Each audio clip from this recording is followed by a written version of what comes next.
Good morning all dear student. हमने बताया था क्लास पिछली कक्षाओं में कि आपको 1.2 एक्सरसाइज का जो अगला क्वेश्चन है 3 उनको बनाकर घर से लाइएगा, और नहीं बनेगा तो हम आपको बताएंगे। तो जो बनाए हैं वो अपना आंसर मिलाएंगे और जो नहीं बनाए हैं वो अपना सीखेंगे। ठीक है, तो आइए हम बताते हैं। 3 का 1 क्वेश्चन है 12, 15 और 21। देखिए क्वेश्चन क्या रहा है कि अभाज्य गुणनखंड विधि द्वारा निम्नलिखित पूर्णांकों के एचसीएफ और एलसीएम ज्ञात कीजिए। तो हमने ये तरीका बताया, फिर से बताते हैं। सबसे पहले इनका हम बारी बारी से अभाज्य गुणनखंड करते हैं। तो पहले 12 है, तो 12 का अभाज्य गुणनखंड करेंगे। 12 का गुणनखंड करते हैं तो आइए इधर देखिए 12 का गुणनखंड। 12 2 छके 12, 2 तिया 6। तो 12 के बदले 2 2 3 आया, तो हम करेंगे क्या, 2 गुने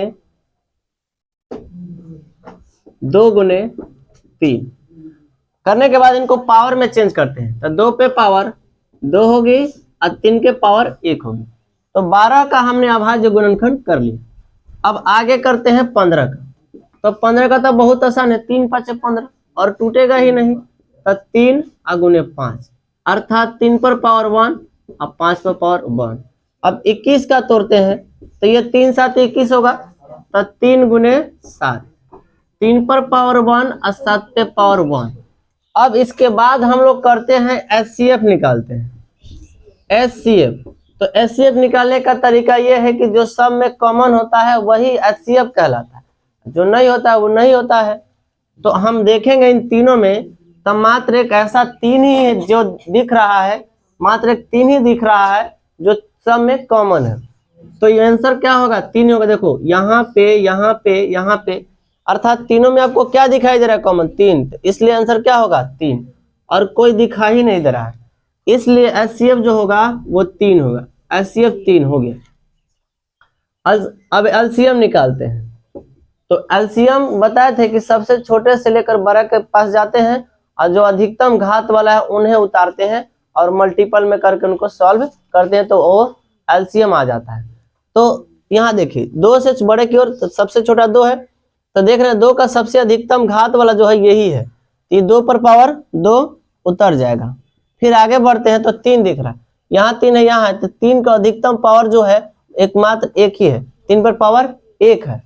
तो यहाँ पे ये उतर जाएगा, 3 के पावर 1 उतर जाएगा।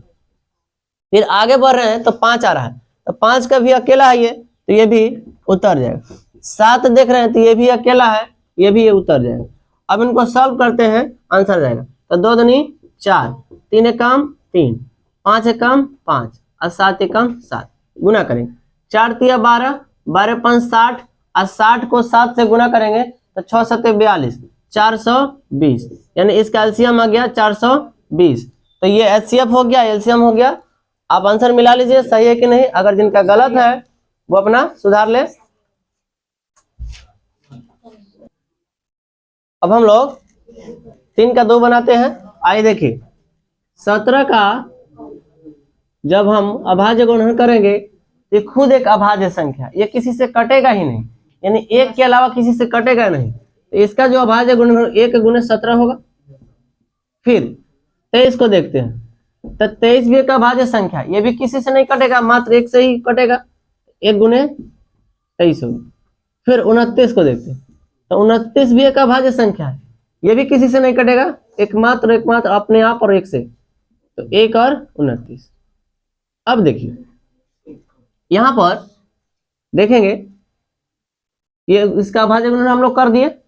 अब जब इनको पावर के रूप में बदलना चाहेंगे तो वही होगा, 17 के पावर 1, 1 के पावर 1 लिखने की जरूरत नहीं है क्योंकि इनको नहीं लिखना है। ये हो गया। फिर 23 के पावर 1 हो जाएगा, तो 29 के पावर 1 हो जाएगा। पावर नहीं भी बदलेंगे तो चलेगा क्योंकि सब आपस में गुना हो जाएगा। जब सारे के सारे अभाज्य संख्या होते हैं तो उनका एलसीएम सब गुना करके लिख दिया जाता है। तो आगे बढ़ते हैं, पहले सबसे पहले एचसीएफ लिखते हैं। तो हम जानते हैं कि जो सब में कॉमन होता है वही एचसीएफ कहलाता है। तो इस सब में कॉमन तो एक है, इसलिए यहाँ पर एचसीएफ क्या होगा, एक होगा। तो इसका एक आंसर हो गया। फिर एलसीएम की बात करते हैं। तो एलसीएम यहाँ पर देख रहे हैं सब एक का गो है तो सब उतर जाएगा। 17 पर पावर 1, 23 के पावर 1, 29 के पावर 1, यानी 17 गुने 23 गुने 29। इन सब को गुना करते हैं, पहले 17 से गुना करते हैं 23 में, 17 गुने 23 तो 7 3 21, 1 3 3 2 5, यहाँ कट जाएगा, एक आसान छूटेगा, 7 दूनी 14 के 4, 1 2 2 1 3, 1 5 4 9 3, 391 आया। अब इस 391 को फिर 29 से करना है, तो 29 से करते हैं। 1 9 9, 9 9 81 के 1, 3 9 27, 27 8 35, 1 9 9, 9 81, 9 3 27 8 35। आगे बढ़ते, एक आसान छूटेगा, 1 2 2, 9 2 18, 3 2 6 1 7, जोड़ेंगे 9 3 8 5 13 के 3, 7 3 10 1 11, 11,339। ये हो गया एलसीएम। इसके बाद हम लोग तीसरा भी बना लेते हैं। आइए देखिए तीसरा कैसे बनेगा। तीसरा 3 का 3, 8 9 और 25 है, 8 9 और 25 है। तो 8 को पहले तोड़ेंगे, ये तो बहुत ही सिंपल है, 2 2 और 2, 3 को 2 देगा, अर्थात 2 पे पावर क्यू। 9 को तोड़ेंगे तो 3 3 की 9, 3 गुने 3, 3 का पावर 2। 25 को तोड़ेंगे तो 5 गुने 5 देगा, यानी कि 5 के पावर 2। अब निकालेंगे एचसीएफ और देखेंगे कि कॉमन क्या है। कोई ऐसा संख्या नहीं है जो सब में है, कोई ऐसा संख्या यहाँ नहीं दिख रहा है जिसमें सब में कॉमन है, बस एक के अलावा। एक सब में है, एक यहाँ भी है, एक यहाँ भी, एक यहाँ भी है। इसलिए जब नहीं मिलेगा कोई भी कॉमन तो एक सब में छुपा रहता है, इसलिए इसका एचसीएफ क्या होगा, एक होगा। एक एचसीएफ हो गया। अब एलसीएम की बात करते हैं। एलसीएम देखेंगे तो यहाँ पे 2 का पावर 3 है तो उतर जाएगा 10 के 10, फिर 3 का स्क्वायर ये भी उतर जाएगा, 5 का स्क्वायर ये भी उतर जाएगा, सब गुना हो जाएगा। 8 होगा इसका, 9 होगा, ये 25 होगा, 2 का क्यू के बदले 8 होगा, 3 का स्क्वायर के बदले 9 होगा, 5 5 25 होगा। अब सबको गुना करेंगे तो होगा क्या, 8 9 72, अब 72 गुने 25, 72 गुने 25 कीजिए तो 5 दूनी 10, 7 दूनी 14 15, 2 दूनी 4, 7 दूनी 14, 2 5 10 के 0, 7 सॉरी यहाँ पे 15 नहीं होगा, 2 5 10 के 0, 7 5 35, 35 होगा, 2 दूनी 4, 7 दूनी 14, 0। फिर से रुक जाए, गलती हो रहा है, रुकिए फिर से बनाते हैं इसको, थोड़ा मिस्टेक हो रहा है। 72 गुने 25, 2 5 10 के 0 हाथ में होगा, 7 5 35, 1 36 होगा, एक स्थान छोड़ेंगे, 2 दूनी 4, 7 दूनी 14, अब जोड़ेंगे 0, 6 4 10 के 0, 4 3 7 1 8 1, 1800 टोटल यहाँ पे आएगा 1800। ये हो गया आंसर। अब इनको नोट कर लीजिए। अब हम लोग क्वेश्चन 4 को बनाएंगे। क्वेश्चन 4 में देखिए क्या है, कह रहा है कि एचसीएफ 306 और 657 का जो एचसीएफ है वो 9 है, तो कहता है कि एलसीएम निकालिए 306 और 657 का। तो इनको हम एक सूत्र के माध्यम से ज्ञात करेंगे, एलसीएम इनका हम एक सूत्र के माध्यम से ज्ञात करेंगे। अब वो सूत्र हम आपको पहले बता चुके हैं, फिर से आपको वो सूत्र को हम दिखाते हैं। वो सूत्र क्या है, देखिए वो सूत्र ये है कि पहली संख्या गुने दूसरी संख्या बराबर दूसरी संख्या बराबर एलसीएम गुने एचसीएफ। यह सूत्र हम पिछली कक्षा में बताए थे। देखिए होता क्या है इसमें 4 है, 4 माने कि वेरिएबल नंबर है, एक पहला संख्या, दूसरा है एलसीएम और एचसीएफ, 4 है, इसमें 4 पॉइंट। इन चारों पॉइंट में 3 पॉइंट आपको देगा और ये चौथा आपसे पूछता है। तो यहाँ पर देखिए क्या क्या दिया है। यहाँ पर दिया है दो संख्या, यानी कि पहली संख्या ये है, दूसरी संख्या ये है। इनका एचसीएफ दिया है 9, अर्थात हमें मिला पहली संख्या, दूसरी संख्या और मिला एचसीएफ, बच कौन गया? एलसीएम। तो हम इस फॉर्मूला में वैल्यू को पुट करके आंसर निकालेंगे। तो आइए दिखाते हैं कैसे निकालते हैं। 4 नंबर हल लिखेंगे, आज जो दिया उन्हें लिख लेंगे। एचसीएफ 306 और 657 बराबर 9, ये है। तो कहता क्या है तो एलसीएम 306 और 657 बराबर वाट क्या होगा। तो ये फॉर्मूला हम लोग लिखेंगे कि चूंकि हम जानते हैं कि पहली संख्या गुने दूसरी संख्या बराबर एलसीएम गुने एचसीएफ। बस अब वैल्यू पुट करना है। तो पहली संख्या मेरा यहाँ 306 है, तो इसको हटा करके इसकी जगह पे हम रखेंगे 306। दूसरी संख्या 657 है, तो इन्हें हटाकर हम लिखेंगे 657। बराबर का चिन्ह है, बराबर दिया हमने। एलसीएम यही तो हमें निकालना है, तो एलसीएम को एलसीएम रहने देंगे। और एचसीएफ जो मेरा है वो 9 है, इसलिए एचसीएफ को यहाँ से हटा करके लिखेंगे 9।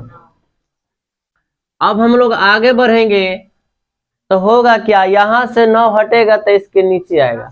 तो लिखेंगे 306 गुने 657 बटा 9 बराबर एलसीएम। इनको काटेंगे, तो आइए काट कर दिखाते हैं हम आपको। इधर से काटिए चाहे इधर, जो कटना है माने जो कटने वाला उसे हम काट सकते हैं। तो देखते हैं इसी को काट कर। तो ये 9 तिया 27, 3 बार में जाए तो बचेगा कितना? 3 और 36, 9 चौका 36 कट जा रहा है, तो इसको काट दीजिए। 9 तिया 27 और 9 चौका 36, 9 से 306 34 बार में कट गया। अब भाग देकर ऐसे देख सकते हैं, यहाँ पर ऐसे भी देख सकते हैं। 9 तिया 27, 3 बचा, 9 चौका 36, यानी 34 बार में ये कट चुका है। तो मेरे पास बचा क्या? अब तो कट गया, तो बचा 34 अगुने 657 बराबर एलसीएम। अब इनको गुना करेंगे, आंसर आ जाएगा। तो 657 गुने 34, तो 657 को 34 से गुना करते हैं। 7 चौकी 28, 5 चौका 20, 2 कैरी है 22 हो जाएगा। फिर 2 कैरी बचा, 6 चौकी 24 और 2 26, एक स्थान छूटेगा। 7 त्रिक 21 के 1, 5 तिहाई 15 और 2 कैरी था, 15 2 17 के 7 हो जाएगा। 6 18, एक जो कैरी है वो 19 हो जाएगा। अब जोड़ेंगे 8 3 7 6 13 के 3, 9 11, 1 12, 1 1 2, यानी कि इसका जो एलसीएम आएगा, एलसीएम बराबर 22,338 आंसर होगा। तो ये बनाने का इसका तरीका हुआ। अब हम लोग क्वेश्चन 5 और 6 दोनों बनाते हैं। देखिए क्वेश्चन 5 क्या कह रहा है? कह रहा है कि जांच कीजिए कि क्या किसी प्राकृत संख्या n के लिए संख्या 6 पर पावर n अंक 0 पर समाप्त हो सकती है। यह हमको जांचने के लिए कह रहा है कि अगर कोई n प्राकृत संख्या है तो 6 पर पावर n, अगर हम प्राकृत संख्या को बारी बारी से पुट करें वैल्यू, तो क्या वो 0 पर समाप्त हो सकती है। तो हम बारी बारी से चेक करेंगे, अगर होगा तो कहेंगे कि हाँ, ना होगा तो ना कहेंगे। तो देखिए चेक करते हैं। 5 हल, n क्या है? प्राकृत संख्या है।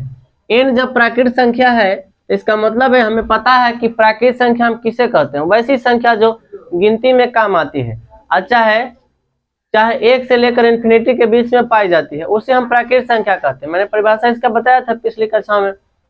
तो प्राकृत संख्या, तो n का मान, इसका मतलब क्या है? चूंकि n क्या हो जाएगा? 1 होगा, 2 हो सकता है, 3 हो सकता है, 4 हो सकता है, 5 हो सकता है, इस तरह से बहुत सारे हो सकते हैं, डॉट डॉट आगे भी जा सकते हैं, ज्यादा लेने की जरूरत नहीं है, 4-5 गुनेंगे।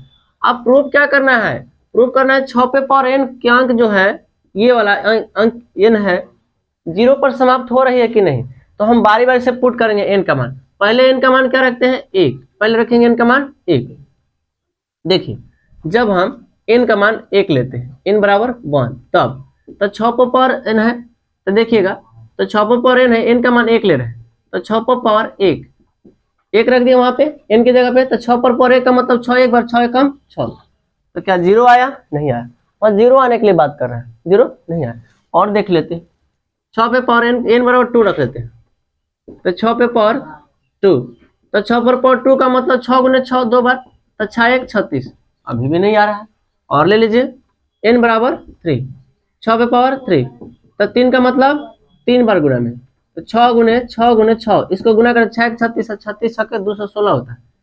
तो हमको यहाँ देखने पर क्या मिल रहा है कि जब हम n प्राकृतिक संख्या ले रहे हैं और 6 पे पावर अंक n रख रहे हैं वहां पर n का मान, तो 0 पर समाप्त नहीं हो रही है। देखिए 0 इसमें कहीं दिख रहा है, 0 का तो नामो निशान नहीं है। अब आगे भी वैल्यू पुट करके देखेंगे तो हमें वहां 0 नहीं मिलेगा, तब बोलेंगे क्या कि नहीं, ऐसा नहीं हो सकता है। क्या आंसर होगा इसका, तो नहीं होगा, इसका आंसर नहीं, वो 0 पर समाप्त नहीं होगी। आगे देखते हैं क्वेश्चन 6 को। क्वेश्चन 6 क्या कह रहा है, क्वेश्चन 6 कह रहा है कि व्याख्या कीजिए कि 7 गुने 11 गुने 13 प्लस 13 और 7 गुने 6 गुने 5 गुने 4 गुने 3 गुने 2 गुने 1 प्लस 5 भाज्य संख्या है, क्यों। देखिए इसको बनाने से पहले तो ये समझे कि भाज्य संख्या कहते किसको है, हम बताए भी है, फिर से बताते हैं, वीडियो को पॉज करके पहले ये लिख लीजिए। अब देखिए ध्यान दीजिए, भाज्य संख्या के बारे में समझते हैं। तो हमने बताया था कि भाज्य संख्या किसे कहते हैं, तो वैसी संख्या जो एक और अपने आप के अलावा किसी और दूसर संख्या से विभाजित हो जाती है, तो उसे हम भाज्य संख्या कहते हैं। इधर देखेंगे, अभी यहाँ ध्यान दीजिए, तो हम पहले इन नंबर को लेते हैं कि क्या ये इनको सॉल्व करने पर और तोड़ने पर क्या एक और अपने आप के अलावा किसी और संख्या से भी भाग लग जा रहे हैं। अगर लगेंगे तो बोलेंगे हाँ और नहीं तो ना। तो देखिए 7 गुने 11 गुने 13 और फिर प्लस 13 है, तो इनको हम सॉल्व करते हैं। तो 7 गुने 11, तो 11 7 77, 77 गुने 13, तो 77 को जब 13 से गुना करेंगे तो 7 या 21 के 1, 7 या 21 2 23, फिर एक आसान छूटेगा यहाँ, 7 एकम 7 और 7 एकम 7, 1 0 और 7 2 9 1 10, 1001 हो गया। फिर उसके बाद 13 जुटेगी, 1001 में 13 जोड़ने के लिए बोल रहा है, तो ये हो जाएगा 1014। तो यहाँ पे पूरा हमको जो देगा 1014। अब इस 1014 का हम अभाज्य गुणनखंड करते हैं, यानी कि फैक्टर करते हैं। तो जब हम इसका अभाज्य गुणनखंड करेंगे तो देख रहे हैं कि ये 1014 क्या अपने आप से और एक के अलावा कोई और भी संख्या आ रही है क्या जो इससे भी विभाजित हो रही है। अगर होगा तो भाज्य होगी और नहीं तो नहीं होगी ये भाज्य। तो देखते हैं 1014 को तोड़कर, 1014 तोड़ी, ये 2 से जाहिर सी बात है कि 2 से जाएगा और 2 सते 14। फिर अब देखते हैं और किसी से जाएगा तो 3 से कटेगा, फिक्स है, 3 एकम 3 2 बचा, 3 छक 18, 3 नमा 27, फिर 13 13।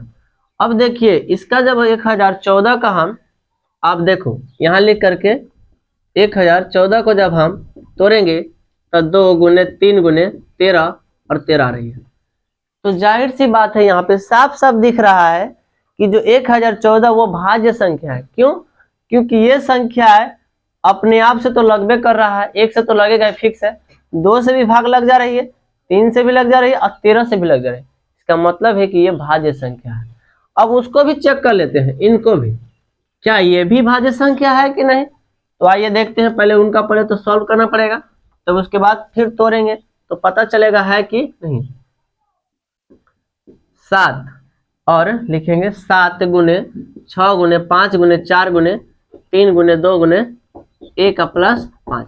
सॉल्व करते हैं, पहले गुना करते हैं। 7 छक 42, अब 42 को 5 से गुना करते हैं, तब 42 गुने 5, 2 5 10, 4 5 20, 1 21, 210 है। फिर 4 से गुना होगा, 210 को 4 से गुना करते हैं, 0 1 4 4, 2 चौकी 8, 840। फिर 3 से करते हैं, 3 से 0 4 3 12 का 2, 8 3 24 1 25। फिर 2 से गुना होगा, 2 से गुना करते हैं, 0 2 दूनी 4, 5 दूनी 10, 2 4 1 5। एक बार फिर से रिपीट कर लेते हैं, 1 से करेंगे तो हो जाएगा। 5 से गुना किया 7 छक 42, फिर 5 से गुना किए तो 5 दूनी 10, 4 5 20 1 21, 210 है। फिर 4 से गुना करते हैं, 0 1 4 4, 4 दूनी 8, 840। फिर 3 से किया हमने, 0 4 3 12 का 2, 8 3 24 25। फिर 2 से किया मैंने, 0 2 दूनी 4, 5 10 के 0 और 2 दूनी 4 1 5, 25 5040 है। फिर 1 से करेंगे, 1 से करने में तो वही आता है। अब जोड़ना है 5, तो 5 जोड़ देते हैं तो हो जाएगा 5 जोड़ने पर 5045, 5045। तो ये 5045 आ गया पूरा सोल्व करने पर। अब मैं ये लिख देता हूँ यहाँ पे बराबर करके 5045, 5045। अब इस 5045 को तोड़ते हैं, क्या ये कितना टूटने पर दे रहा है, 5045। तो 5045 से तोड़ते हैं तो ध्यान देंगे, ये 5 4 9 5 14, ये जो है ना देखते हैं, ये ना 2 से कटेगा ना 3 से कटेगा, 5 से तो फिक्स से कटेगा, 5 से कम 5 0, अब 5 9 45।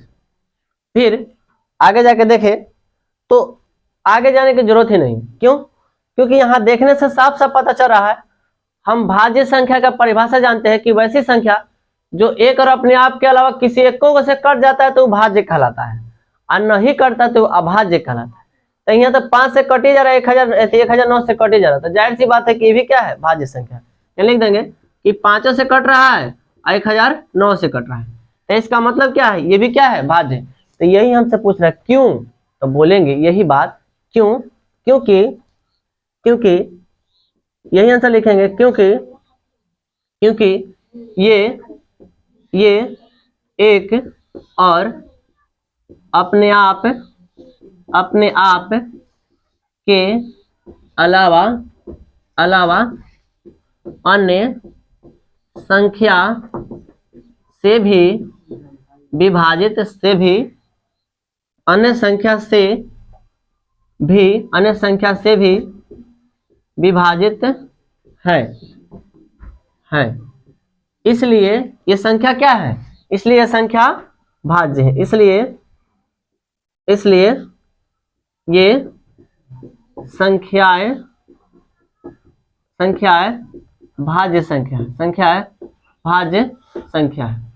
तो इन्हें आप नोट कर लीजिए, संख्या है, भाज्य संख्या है।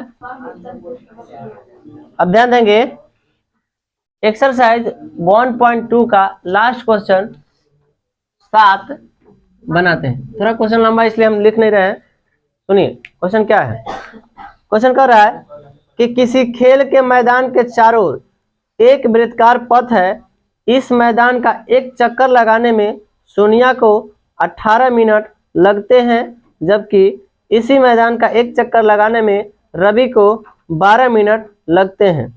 मान लीजिए वह दोनों एक ही स्थान और एक ही समय पर चलना प्रारंभ करें, तो कहता है एक ही दिशा में चलते हैं तो कितने समय बाद वह पुनः प्रारंभिक स्थान पर मिलेंगे।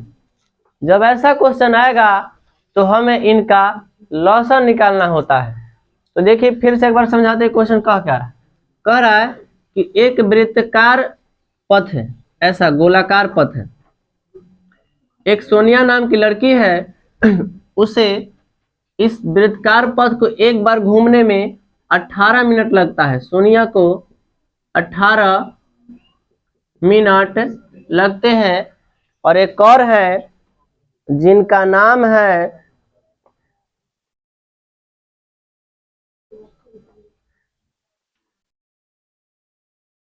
एक रवि है, उनका नाम है रवि, और रवि को इसी गोलाकार पथ को चक्कर लगाने में 12 मिनट लगते हैं। तो कहता है कि जब ये 18 मिनट में और ये 12 मिनट, तो कहता है कि जब दोनों एक साथ एक ही दिशा में चक्कर लगाएंगे तो वो कितने समय के बाद, तो ये दोनों कितने समय के बाद एक साथ होंगे, यानी एक साथ दौड़ेंगे। कोई ऐसा भी तो स्थिति आएगा, घूमते घूमते कोई एक जगह मिलेगा सब, तो वही पूछ रहा है कि कितने समय के बाद ये दोनों मिलेंगे। तो हमें करना क्या है, इन दोनों का एलसीएम निकालना है और निकालेंगे, इसका आंसर आ जाएगा। तो हम बताए हैं 18 और 12 है, तो अभाज्य गुणनखंड विधि से पहले तो इनको तोड़ेंगे। तो 18 को तोड़ेंगे तो हमको देगा क्या, 18 को आइए तोड़ते हैं, 2 9 18, 3 त्रिकी 9, तो 2 गुने 3 गुने 3। इसका पावर में चेंज करेंगे, 2 पर पावर 1 होगा क्योंकि 2 एगो है, 3 पे पावर 2 होगा। फिर 12 को तोड़ते हैं, तो 2 छक 12, 2 तिया 6, तो 12 को तोड़े तो मिला हमें 2 2 और 3, तो 2 पे पावर 2 और 3 के पावर 1। अब देखिए हमने बताया इसका लॉसा निकालना है, तो लॉसा कैसे निकालते हैं, हमने पीछे बताया है कि पावर वाले से लॉसा निकालते। तो अब देखेंगे इन दोनों में सबसे जो अधिकतम है 2 पर पावर 2, तो यहाँ उतर जाएगा 2 पर पावर 2। फिर 3 में दोनों में 3 पर पावर 2, तो ये उतर जाएगा। तो 2 पर पावर 2 का मतलब 2 दूनी 4, 3 पर पावर स्क्वायर का मतलब 3 त्रिकी 9, अब गुना होगा 9 चौका 36। अर्थात सोनिया और रवि जब एक साथ दौड़ेंगे तो 36 मिनट के बाद दोनों एक साथ मिलेंगे। तो आंसर यही होगा 36 मिनट बाद, 36 मिनट बाद, 36 मिनट बाद मिलेंगे। ये इनका आंसर हुआ। अब इसी के साथ ये चैप्टर समाप्त हो गया। तो ये चैप्टर एक्सरसाइज 1.2 समाप्त हो गया। अब हम लोग अगले क्लास में 1.3 को बनाएंगे। तो अगर आप चाहते हैं कि इस तरह से मेरा वीडियो आपको हमेशा मिलते रहे, तो मेरे चैनल को अगर नए हैं तो सब्सक्राइब कर लीजिए और बेल आइकन को दबा लीजिए और फिर लाइक एंड शेयर करना ना भूलिए। Thank you.